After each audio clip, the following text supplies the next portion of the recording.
The Scarlet Letter, Chapter 13, Another View of Hester.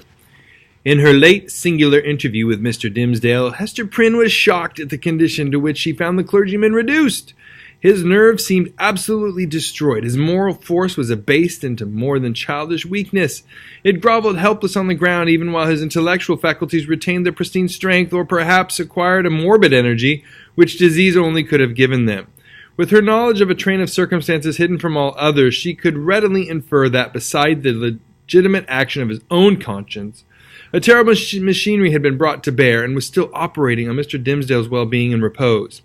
Knowing what this poor fallen man had once been, her whole soul was moved by the shuddering terror with which he had appealed to her, the outcast woman, for support against his instinctively discovered enemy. She decided, moreover, that he had a right to her utmost aid. Little accustomed in her long seclusion from society to measure her ideas of right and wrong by any standard external to herself, Hester saw, or seemed to see, that there lay a responsibility upon her in reference to the clergyman, which she owed to no other, nor to the whole world besides. The links that united her to the rest of humankind, links of flowers or silk or gold or whatever the material, had all been broken. Here was the iron link of mutual crime which neither he nor she could break. Like all other ties, it was brought along with its obligations. Hester Prynne did not now occupy precisely the same position in which we beheld her during the early periods of her ignominy. Years had come and gone. Pearl was now 7 years old. Her mother, with the Scarlet Letter on her breast, glittering in its fantastic embroidery, had long been a familiar object to the townspeople. As is apt to be the case when a person stands out in any prominence before the community, and at the same time interferes neither with public nor individual interest and convenience, a species of general regard had ultimately grown up in reference to Hester Prynne. It is the credit of human nature that, except where its selfishness is brought into play, it loves more readily than it hates.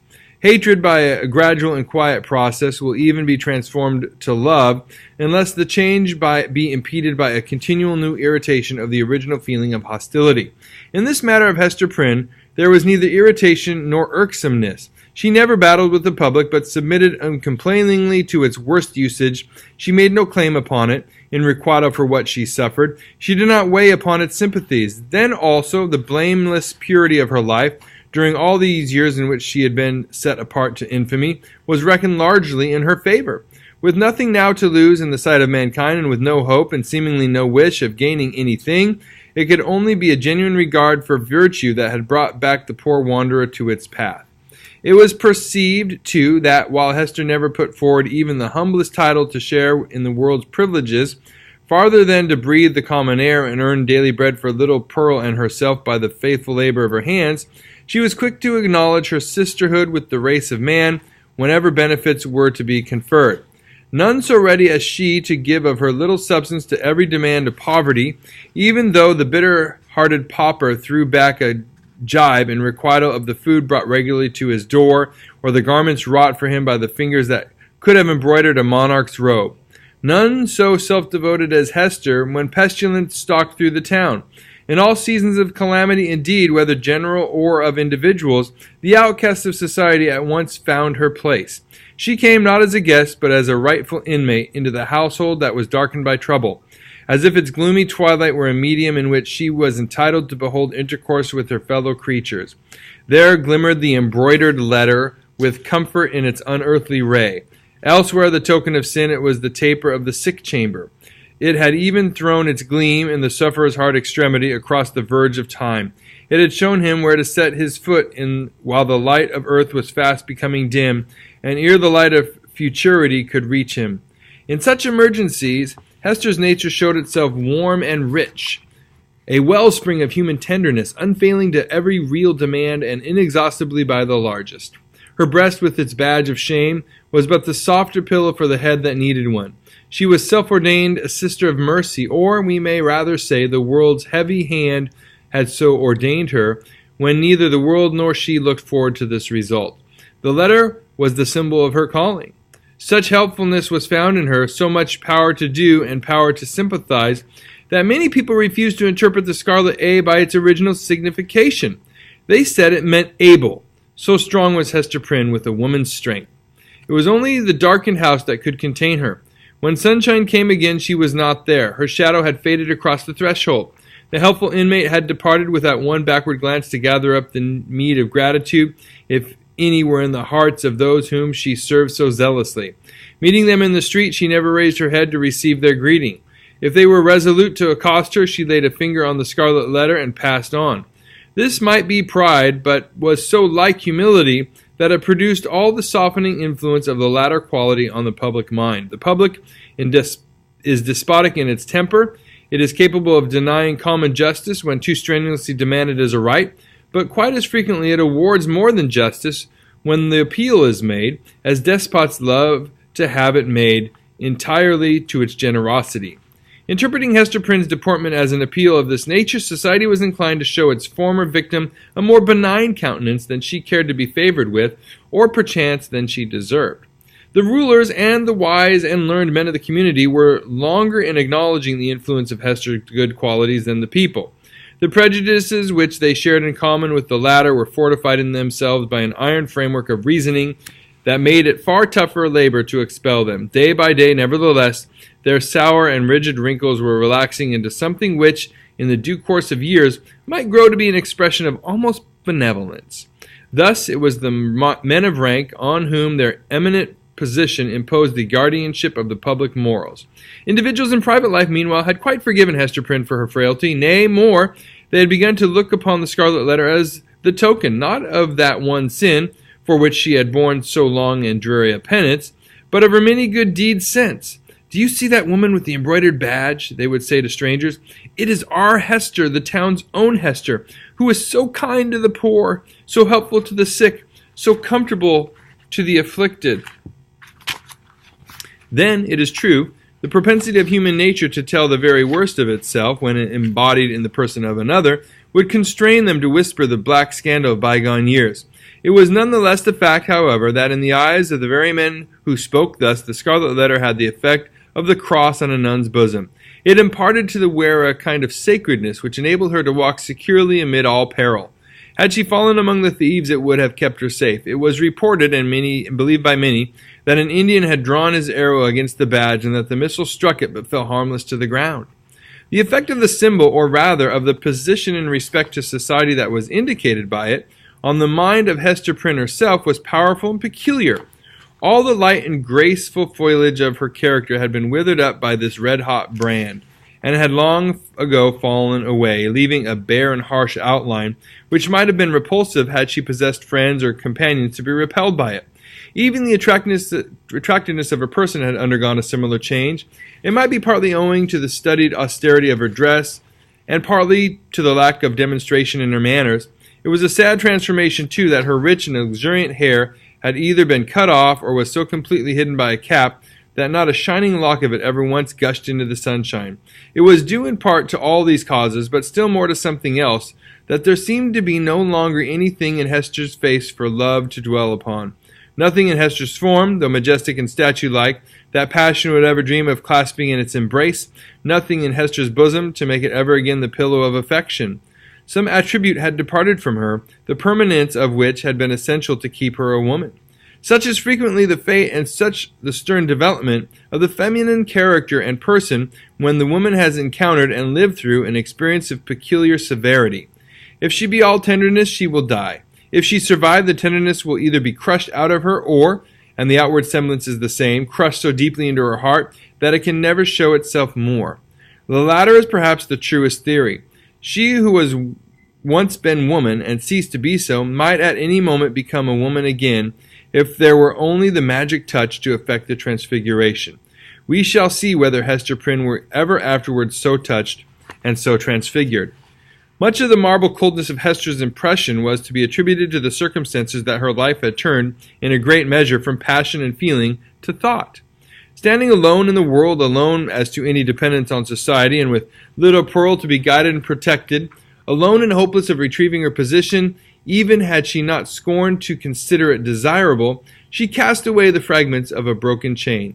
The world's law was no law for her mind. It was an age in which the human intellect, newly emancipated, had taken a more active and wider range than for many centuries before. Men of the sword had overthrown nobles and kings. Men bolder than these had overthrown and rearranged, not actually, but with the sphere of theory, which was their most real abode, the whole system of ancient prejudice, wherewith was linked much of the ancient principle. Hester Prynne imbibed this spirit. She assumed a freedom of speculation, then common enough on the other side of the Atlantic, but which our forefathers, had they known of it, would have held to be a deadlier crime than that stigmatized by the Scarlet Letter. In her lonesome cottage by the seashore, thoughts visited her, such as dared to enter no other dwelling in New England. Shadowy guests that would have been as perilous as demons to their entertainer, could they have been seen so much as knocking at her door. It is remarkable that persons who speculate the most boldly often conform with the most perfect quietude to the external regulations of society.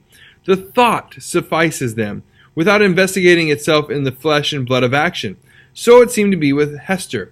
Yet, had little Pearl never come to her from the spiritual world, it might have been far otherwise. Then she might have come down to us in history hand in hand with Anne Hutchinson as the foundress of a religious sect. She might, in one of her phases, have been a prophetess. She might, and not improbably would, have suffered death from the stern tribunals of the period for attempting to undermine the foundations of the Puritan establishment.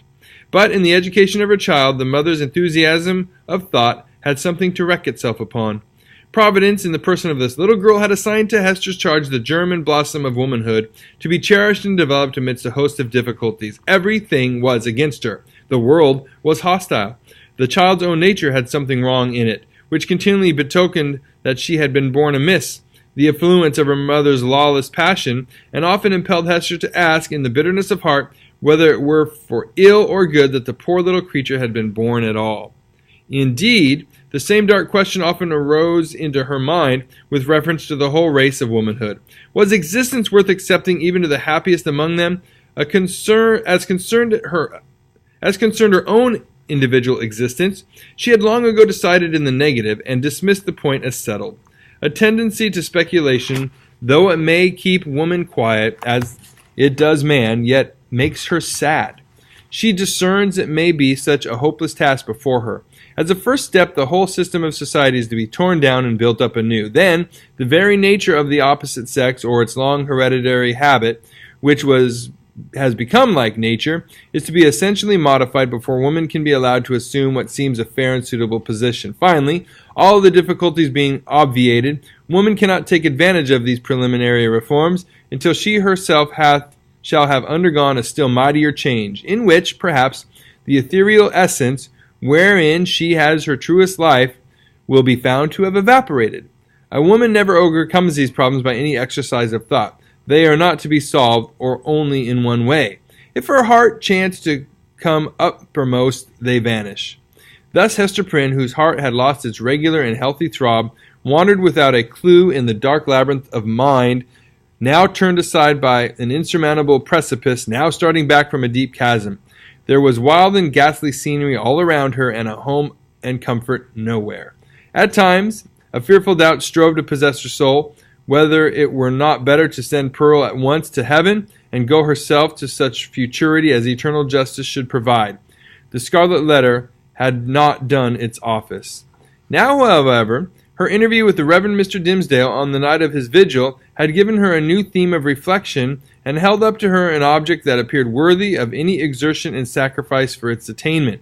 She had witnessed the intense misery beneath which the minister struggled, or, to speak more accurately, had ceased to struggle. She saw that he stood on the verge of lunacy if he had not already stepped across it. It was impossible to doubt that, whatever painful efficacy there might be in the secret sting of remorse, a deadlier venom had been infused into it by the hand that proffered relief. A secret enemy had been continually by his side, under the semblance of a friend and helper, and had availed himself to the opportunities thus afforded for tampering with the delicate springs of Mr. Dimmesdale's nature. Hester could not but ask herself whether there had not originally been a defect of truth, courage, and loyalty on her own part in allowing the minister to be thrown into a position where so much evil was to be foreboded, and nothing auspicious to be hoped. Her only justification lay in the fact that she had been able to discern no method of rescuing him from a blacker ruin than had overwhelmed herself, except by acquiescing in Roger Chillingworth's scheme of disguise. Under that impulse she had made her choice, and had chosen, as it now appeared, the more wretched alternative of the two. she determined to redeem her error as far as it might be possible.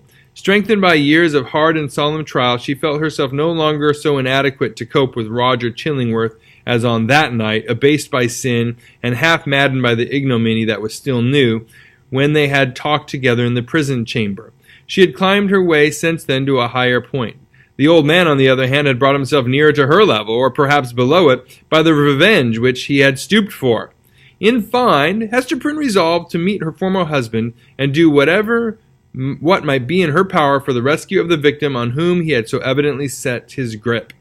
The occasion was not long to seek. One afternoon, walking with Pearl in a retired part of the peninsula, she beheld the old physician, with a basket on one arm and a staff in the other hand, stooping along the ground in quest of roots and herbs to concoct his medicines withal.